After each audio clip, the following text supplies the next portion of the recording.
একবার জয়নাল সাহাবী রাসূলুল্লাহ সাল্লাল্লাহু আলাইহি ওয়াসাল্লামকে জিজ্ঞাসা করলেন, ইয়া রাসূলুল্লাহ, মানুষ হস্ত প্রসারিত করে দোয়া করে, দুই হাত উঠায় দোয়া করে, কিন্তু দোয়া কবুল হয় না, দোয়া কবুলিয়াতের কোনো লক্ষণও দেখা যায় না।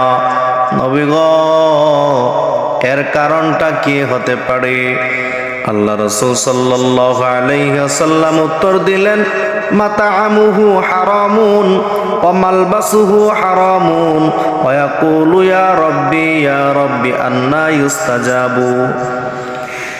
তার দোয়া কেন কবুল হয় না সাহাবী শুনো। তার খানা হারাম, মাতাআমুহু হারামুন, তার খাবার হারাম, ওয়া মালবাসুহু হারামুন, তার পোশাক হলো হারাম। আর সে মুখে বলছে ইয়া রব্বি, কিভাবে তার দোয়া কবুল হবে?